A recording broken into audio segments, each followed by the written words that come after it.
네, 2022년 7월 17일 이정훈입니다. 네, 오늘이 제헌절이죠. 제헌절인 건 다 아십니다. 근데 이 제헌절은 더 이상 4대 국경일이 아니라서 쉬지를 않습니다. 일요일이라서 그냥 집에서 놀고 있을 뿐입니다. 지금 우리 대한민국은 민주공화국입니다. 민주공화국은 첫 번째로 헌법을 갖고 있죠. 헌법을 만든 날이, 대한민국 최초의 헌법을 만든 날이 바로 오늘입니다. 이 헌법을 만든 분은 유진호 박사로 알려져 있습니다. 근데 유진호 박사가 누구 사람이었습니까? 인천 김성수 인맥이었습니다. 인천 김성수가 품은 큰 도량 속에 유진호도 있었고 송진호도 있었고 등등 많은 인재들이 있었죠.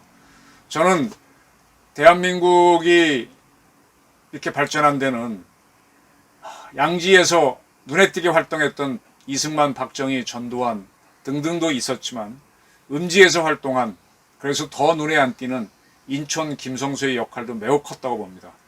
오늘 마침 서울 헌법재판소가 있는 서울 개동에 가면 인천 선생 옛 집이 있습니다. 거기에서 뭐라 그럴까요? 좀 좌파 쪽 역사관을 가진 분들이 오셔갖고 인천에 대한 강의를 간단하게 하고, 그 다음에 또 보수적인 의식을 가진 몇 선생님들이 인천에 대한 회고를 했습니다.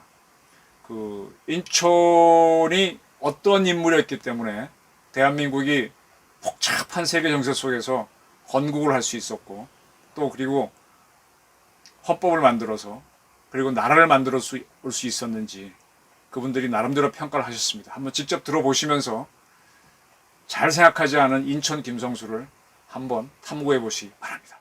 헌법재판소가 있는 서울 개동에 오면은 인천 김성수 선생 고고라고 되어 있네요. 고거가 있습니다. 오늘이 제헌절입니다. 헌법을 만든 사람은 유진호 선생으로 알려져 있지만 인천이 없으면 불가능했습니다. 오늘 그걸 한번 알아보겠습니다. 네, 인천 고택입니다. 이게 대체부터 결국 그 자리를 다 실패했어요. 같이 면모도 실패하고 방역도 실패하고 대한민국 실제로 그 결실을 못 뵙고 그렇게 됐거든요. 근데 그 자리를 누가 대신하게 됐냐면 대한민국에 결국 대한민국의 인천 김성수 선생에 대해서 강의가 이루어지고 있습니다. 제가 좀 늦게 와가지고 여기가 고택입니다. 서울 개동에 있는 고택. 인천을 수용하면서 근대적인 이데올로기를 만들고 자기 한국화시켰던 그분들이라고 생각할 수 있습니다. 그것의 하나의 구체적 실현이 중앙고등학교 출신이고요. 중앙고등학교는 아시겠지만 공선 사고 중앙학교 인천의 좌우명이죠. 중앙학교 그 사건을 그 사람들이 이걸 주도할 수 없다는 걸 스스로 포기한 거예요. 그래서 그건 누가 주도했는지 결국은 하나는 물론 천도교는 뭐냐면 구체제에서 핍박받던 어떤 동학계에서 올라온 그러한 종교고요. 또 하나는 기독교로 새롭게 들어온 기독교 문명 세력이 참가한 겁니다. 그 밑에서 그거를 가결을 놓았던 세력이 바로 호남에서 올라왔던 새로운 주도 세력인 그 진취적 기주 세력인 우리 새로운 근대 문명을 창건했던 그 새로운 부르주아 세력이 인천 호남 세력이라고 볼 수가 있습니다. 그래서 이 인천 세력은 이게 단순하게 어떤 뭐 근대 학교를 만들었다 안 들었다 그런 게 아니라 이 개항 이래 새로운 근대 문명의 어떤 역사를 그대로 자기 몸으로 채워내서 구체제를 넘어서서 새로운 근대 국가를 만드는 하나의 기둥 역할을 했던 세력이라고 볼 수 있습니다. 주변을 다 이렇게 통합하는 그런 역할을 했습니다. 그러니까 동아일보도 처음에 자신이 돈을 냈지만 자신이 내세우지 않고 친구 송진우를 내세웠고요. 뭐 고려대학도 마찬가지고 처음에 송진우 선생이 그 암살되기 전까지는 송진우 선생이 맡아서 하다가 결국 송진우 선생이 돌아가신 다음에 결국은 맡게 된 거고. 그러니까 자신의 모든 것을 상당히 내놓았지만 항상 자신을 앞장서서 자신을 이렇게 수용시키지 않았고 뿐만 아니라 항상 주변과 그 화합하여 가려고 노력했습니다. 그 가장 대표적인 사건이 조봉암과의 연대입니다. 조봉암과는 신분적으로나 계급적으로나 적대적 관계라고 할 수 있지만 결국 나라의 그 통합을 위하여 이 자신과 이념이 다른 조봉암과의 연대를 했지만 그 누가 반대를 했냐면 그 한민당, 국민당 세력 내 신익기나 이러한 민족주의 운동을 했다고 하는 사람들이 결국 조봉암을 반대해서 결국은 이렇게 합당이 안 된 거거든요. 통합이 안 된 거라고. 그러니까 인천이 우리한테 준 것은 남겨준 것은 이념도 죽고 목표도 죽지만 자기와 반대되는 세력과 어떻게 공존과 건전한 경쟁을 통해서 한국의 근대 국가를 만들어 갈 것인가에 가장 충실했던 사람입니다.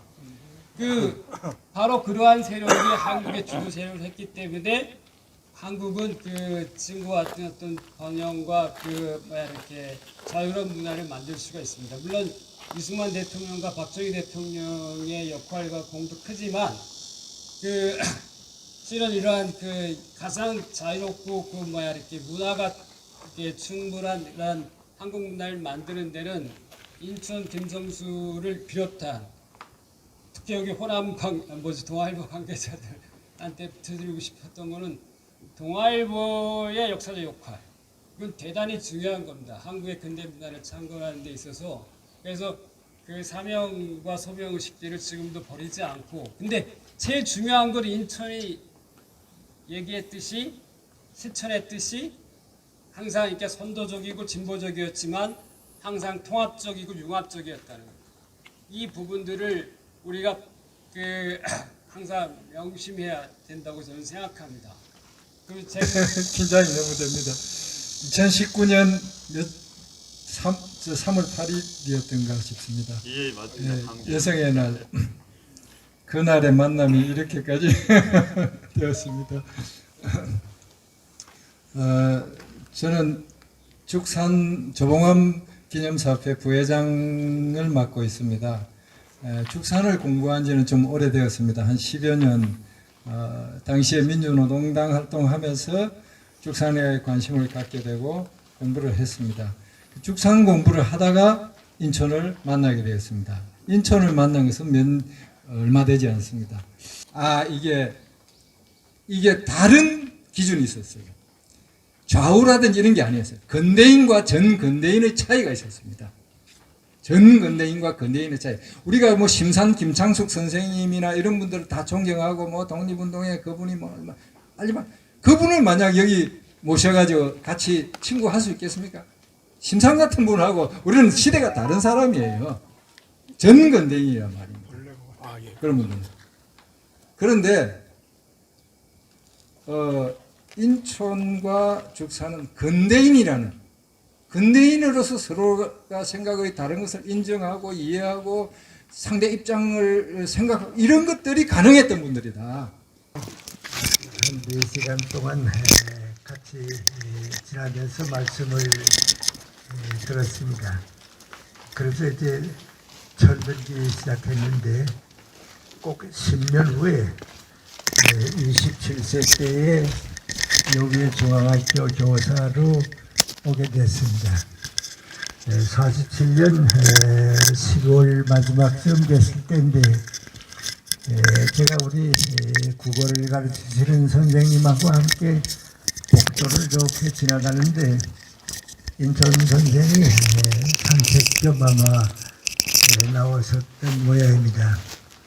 같이 가던 국어과 선생이 인천생 오신다고 인사드리자고, 그래서 이제 그분 소개를 받아서 제 이름을 알려드리고 선생님 뵙게 돼서 영광입니다. 그랬더니 좀 수고 많이 해달라고 그러세요. 그런데 같이 갔던 선생님이 좀 나보다 연세도 많고 중앙학교 경험도 있으니까 인천 선생님 보고서 요사이 선생님께서 국무총리가 되신다고 하는 얘기들이 많이 있는데 어떻게 되시는 겁니까? 하고 물었습니다. 그랬더니 인천 선생이 아무 말씀 없이 서서 계시더니 고하 송진우 선생님이 살아계셔야겠는데 무슨 일이 있어도 그분을 국무총리로 모시고 싶었는데 먼저 가셨다고. 그 나는 임 선생님 목이 쉰 줄 알았어요. 근데 이제 보니까 목이 쉰 게 아니고 고아 선생 생각이 나니까 그만 그 마음이 이제 우러나왔던 겁니다. 그래서 도산 선생이 가지고 있었던 애국심이나 인천 선생이나 같은 분이다. 그건 다른 게 아니고 언제나 나라를 위해서는 나보다 유능한 사람을 모실 줄 알아야지 내가 그 자리에 가겠다 하는 생각이 없는 분이었구나. 그런 생각을 했습니다. 그리고 한 2년 후에 6.25 전쟁이 났습니다. 그래서 이제 그 다음에 제가 이제 부산 분교의 교감이 되면서 개인적으로 인천 선생을 이제 몇 번 대학에 되고 말씀도 들었는데 마지막 제가 배운 것은 인천 선생이 병중에 계실 때입니다. 심영필 교장 선생이 오늘 종을 초하루 세배를 드려야겠는데 병중에 계시지만 잠깐 같이 배우러 가자고. 그래서 이제 저도 30대 아주 초반이죠. 가서 이제 세배를 드렸는데 누워 계시다가 일어나 앉으시더니 날쓱 보시고서 김생 오늘 종을 초하는 날로 오셨군요. 우리 함께 기도 드립시다 그래요. 인천 선생은 이제 간접적으로 6.25 전쟁 같은 걸 겪으면서 내가 크리스찬이라는 걸 아셨고 당신이 그 다음에 이제 천주교인이 되셨으니까 다른 얘기 다 없이 기도부터 드리자고. 그리고 기도 드리시는데 요점 하나입니다. 하나님, 우리가 할 수 있는 일은 다 했습니다. 모든 걸 다 바쳤습니다. 이제는 하나님께서 우리 민족을 사랑해 주시고 잘 이끌어 주신 것밖에는 우리가 기대할 게 없습니다. 나는 이제 내 책임을 다했지만은 하나님께서 우리 민족을 버리시지 마시라고 그 기도를 드리고 병중에 계셨기 때문에 나오고 그게 이제 제가 마지막 이건 부산에 있을 때입니다. 진해에 계실 때 마지막 걸 배웠건 다시 배우질 못했습니다. 그 다음에 이제 54년에 저는 중앙을 떠나서 연세대학교로 가기로 이제 마음을 작정하고 이 중앙학교 뒤에 작은 사택에 머물던 때인데 오후 좀 늦게 밖에 나왔다가 그 사택을 이렇게 걸어 올라가는데 이상하게 하늘이 어두워지고요.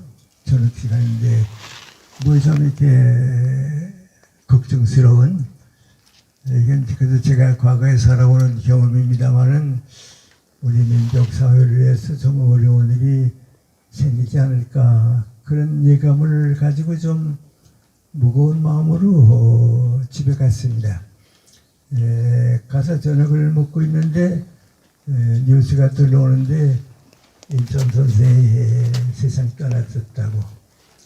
그래서 이제 마음이 좀 대단히 이제 좀 무거웠습니다.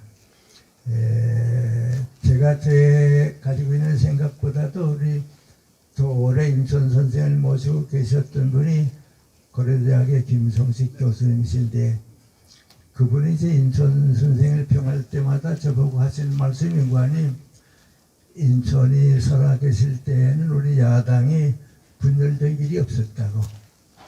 그런데 인천이 돌아가고 나니까 야당이 합해보질 못한다고. 그러니 아무것도 아닌 것 같이 우리 뒤에서 우리를 사랑해 주셨는데 그건 당신이 직접 모시고 있으면서 경험해 봤다고. 그래서 저도 아마 그랬을 거라고 생각했습니다. 그리고 인천 선생이 돌아가신 다음에 그 마음에 떠오른 게 누구하니 제가 어렸을 때 인도의 간디 선생을 좋아했고 톨스토이의 글들을 읽었고 도산 선생을 배우고 많이 느꼈는데 그런 선상에서 꼭 연장되는 분 같은 마음을 이제 일깨워 주신 분이 인천입니다. 그래서 7년이지만 이제 직접 배우는 건 3년 동안 이제 배웠고 그랬는데 저로서는 그것이 내 인생 수양의 한 고비가 되지 않았나. 그 다음부터는 저도 이제 30대 중반이 되니까 이제는 내 인생을 사는데 내 인생을 키워준 분 가운데 도산과 인천은 떠날 수 없는 분이 됐고 어렸을 때 나를 키워준 간디나 톨스토이의 사상과 연결 지어보면 아까 우리 말씀드렸습니다마는 저는 인천 선생을 생각할 때에 우리 시대, 우리 환경 모든 걸 미쳐봐서 한국 사람만 아니고 인간이 세상을 사는 동안에 다 이런 마음을 가지고 이렇게 살아야 한다 하는 세계 시민적인 생각을 받아들입니다. 근데 저는 이제 또 좀 시대가 다르니까 그걸 저는 뭐라고 보는 거 하니 인간애가 넘치는 휴머니즘의 역사 그 대열에 서섰던 분이다. 그래서 나도 이전 나이 들었습니다마는 그런 흐름 속에서 내가 태어났고 또 그런 생각을 부끄럽지만 전 선생을 대신해서 좀 후배들에게 전하고 싶다, 전해야겠다. 그래서 오늘 시간도 자리를 같이 하고 그렇습니다. 고맙습니다. 김열 교수가 제일 마지막에 통합이란 측면에서 말씀을 해주셨는데 저는 2022년 7월 17일이라고 하는 오늘의 이날 이 공간에서 또 인천의 이 고가에서 이 공간과 이 시간에서 맞는 우리의 생각을 좀 전달하고자 합니다. 사실 저는 아버님이 재헌 의원이 되셔서 재헌 의원 유족회를 창립하고 한 10년 동안 이렇게 회장을 했던 사람입니다. 지금도 거기 고문으로 되어 있습니다. 그럼에도 불구하고 제가 오늘 국회에서 열리는 재헌절에 참석을 않고 이쪽으로 오게 여기로 참석하겠다고 결심한 것은 바로 대한민국의 오늘의 이 대분열, 대갈등의 바로 상징이 오늘이라고 생각하기 때문입니다. 대한민국 국회에서 국회가 기능이 마비된 상태에서 엄격히 얘기하면 국회가 정식으로 없는 상태에서 재헌절을 맞는 첫 번째 재헌절입니다.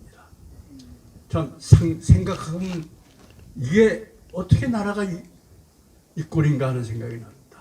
그리고 그 대안이 마치 대안이 이것이다 하는 정도로 공교롭게 오늘 재헌절을 이 인천 이 기념관에서 갖는 이 마음의 갈등이라고 할까, 어떤 공분이라고 할까, 섭섭함이라고 할까. 그리고 대한민국이라는 건 도대체 이런 상태로 생존해 갈 수 있는 것이냐, 이런 의문들이 제 가슴속을 파고 있습니다. 그래서 제가 이 자리에 오면서 여러 가지 생각을 했습니다. 저 개인적으로 보면은 이 자리에 참 많이 왔습니다. 그 인천의 장남이신 김상만 회장께서, 사장 회장께서 동아일보 계실 때 외국 손님 주로 아니 그렇습니다. 외국 손님이 중요한 외국 손님이 오시면 꼭 여기서 식사를 했습니다.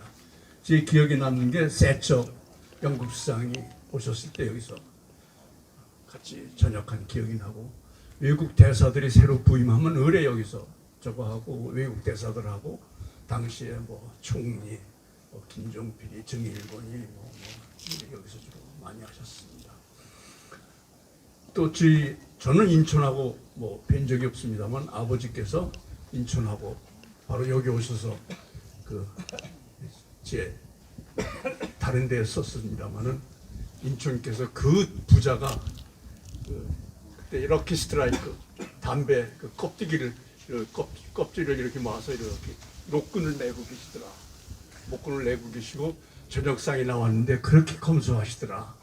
부잣집 저녁상은 아주 푸짐할 줄 알았더니 아주 검소하셨다는 얘기를 그 와서 하는 건 제가 귀에 아직 생생하게 남아 있습니다. 저 개인적으로 동아일보에 있으면서 그 아버님과 인천과의 관계, 또 저와 김성만 서당 회장님과의 관계, 그리고 세월이 흘러서 이 자리에서 오늘 2022년 7월 17일 제헌절을 맞아서 바로 여기서 인천을 다시 추모하는 이 자리가 됐다는 것.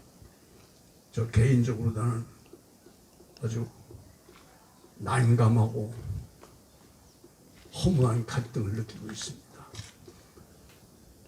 저는 이 얘기만 하고 끝을 내려고 합니다. 왜 우리나라에서는 발전을 했는데 그 발전이 순차적이고 점진적이고 앞뒤 아귀가 맞고 그리고 편안하게 평화롭게 발전이 되질 않고 왜 이렇게 갈등과 분단과 단절의 연속이었는가? 하나의 혁명이 그 다음 혁명으로 편안하게 순차적으로 평화롭게 넘어가질 않고 꼭 단절이 되는 대한민국의 건국 해방 독립 건국 세력과 6.25 소위 호국 세력, 6.25 호국 세력, 그럼 주로 군대죠. 그 6.25 때문에 일어나는 그 군인들이 결국 5.16을 일으킨 건데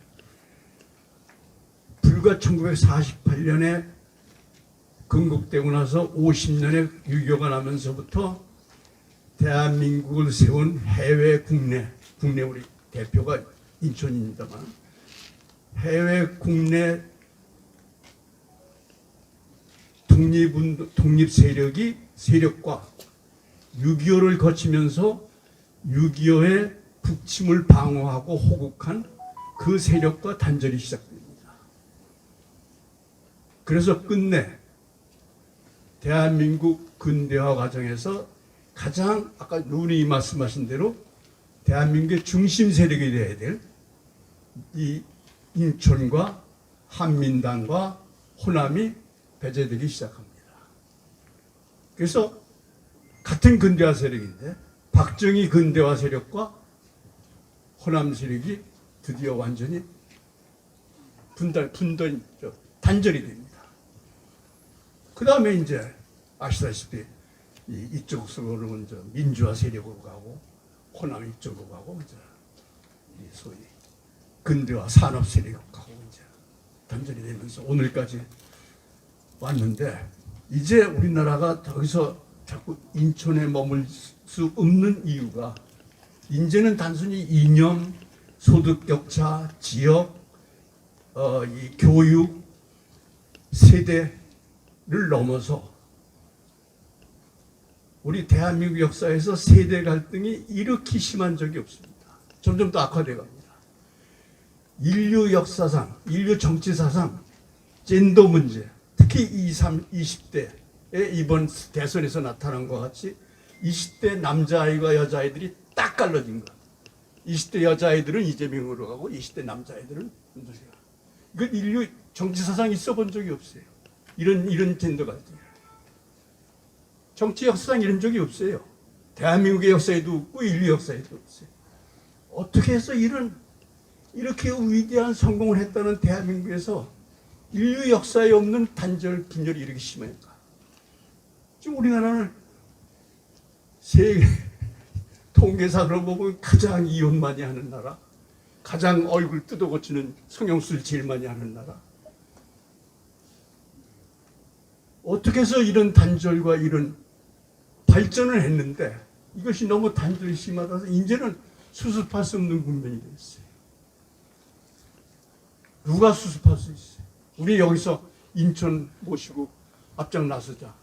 그게 젠더 갈등을 해결할 수 있습니까? 이념 갈등을 해결할 수 있어요. 거의 혁명적인 사태입니다. 어떻게 이 인천 정신, 이 타협, 조봉암 축산을 포용하고 여운형을 포용하고 또 해방되고 나서는 백봉과 이 우남까지를 다 포용했던 그 인천 같은 그런 대타협, 대사면, 대화해 그걸 어느 세력 지금 사람은 없습니다. 사람은 리더십은 없어요. 이 나라. 윤석열이 대통령 뽑아도 그거 뭐 리더십이 안 돼. 한 사람 갖고는 안 돼. 이제 인물로는 이제 집어칩시다. 세력인데 어떤 세력이 이걸 만들었습니까? 그리고 그 세력이 그가 과연 성공할 수 있느냐? 이것이 지금 2022년 7월 17일 이 자리에서 우리들의 운명적으로 다가온 사명입니다. 저 대답이 없습니다. 다만 우리 자신부터가 나는 사계절이 뚜렷한 생활을 뚜렷한 이 자연을 겪으면서 왔습니다. 요 한 4, 5년 전서부터 이제 뚜렷해지지가 않아요. 여름이 길고 겨울이 길고. 우리보다 여기 50대 분들은 아마 50대 분들은 나머지 50년을 여름과 겨울만 있는 세월을 지나가야 될 겁니다. 우리는 세계 인구가 20억일 때 탄생한 사람이에요. 지금 80억이 됐어요. 그러나 여러분 아랫사람들은 지금 뭐 60대서부터 시작해서 인구가 느는 시대보다는 인구가 줄어드는 시대를 더 오래 살고 가실 겁니다. 우리 인천을 넘어서 인천을 껴안고 인천을 넘어서 어떻게 이 내 손자애들의 생이 이게 피해가 안 가도록 하면서 살고 갈 것인가? 답이 없습니다. 여러분들과 같이 고민해 보십시다. 감사합니다. 두 가지만 말씀을 드리겠는데요. 이승만 박사가 대통령 중심제를 아주 강조하고 또 강력하게 주장을 할 때 많은 사람들이 이 내각 책임제를 거부하고 대통령 중심제를 주장하는 것은 자기가 1인 정치를 펴고 자기 뜻대로 나라를 다스리겠다는 그런 야심이 숨어 있어서 대통령 중심제를 주장했다 이렇게 생각을 했습니다. 특히 한민당 사람들이. 근데 그때 인천은 꼭 그렇게 생각하지를 않았어요. 근데 지금 생각하면 인천이 이승만 박사의 주장을 받아들여가지고 한민당 의원들을 납득시켜서 결국 대통령 중심제로 만들었습니다. 근데 그건 오늘날 대한민국을 위해서 그렇게 천만다행일 수가 없다는 것이 제가 공부하는 입장에서 저희 소신이라고 생각합니다. 그 당시에 그 정치 선진국이라고는 프랑스도 내각 책임제를 해봤더니 9달 만에 총선을 해요. 내각이 불신임 당하니까. 그런 나라도 그런데 그 당시 불모의 땅 대한민국에서 내각 책임제를 실천한다는 건 이것은 너무나도 경우에 맞지 않는 일이었다. 그래서 결국은 인천이 이승만 박사의 뜻을 받아들여가지고 납득해서 대통령 중심제로 만들었다는 것은 오늘날 대한민국을 일으키는데 큰 바탕이 됐다. 만일에 내각 책임제를 했더라면 어떻게 됐을까? 상당히 저는 거기에 대해서는 회의적인 입장입니다. 그래서 이 박사의 대통령 중심제는 대단히 옳았다. 아주 현명한 판단이었다. 이것이 제 입장이고, 또 한 가지는 이제 인천과 조봉암 선생과의 관계를 제가 잠깐 말씀드리겠습니다. 저도 인천을 꽤 지금까지도 연구를 하고 있고 책도 쓰고 그랬습니다만 인천과 조봉암 선생은 이 당을 합칠 때 이제 그 당시에 특히 반대로 한 사람들이 신익희, 조병옥, 김준현, 장면 그랬습니다. 그런데 구파들은 인천의 말을 그래도 듣는 편이었어요. 그래서 고집센 조병옥 씨도 납득이 됐어요. 그런데 장면 씨가 끝까지 그걸 거부하다가 결국은 장면 씨도 그쪽으로 넘어오게 됐습니다. 그런 분위기에 인천이 세상을 떠요. 그래 인천이 1년만 더 살았더라도 조홍암 씨가 죽지를 않았습니다. 사형을 안 당했어요. 그래 인천이 죽고 나니까 그 인천 편에 들었던 사람들도 결국은 냉담해지고 등을 져가지고 조홍암 씨가 죽었는데 사형을 당했는데 그래서 저는 아쉽게 생각하는 것은 인천이 1년만 더 살았더라도 조홍암 씨는 죽진 않았는데 이런 그 아쉬움을 제가 갖게 되었습니다. 제 얘기는 여기서 끝이겠습니다. 고맙습니다.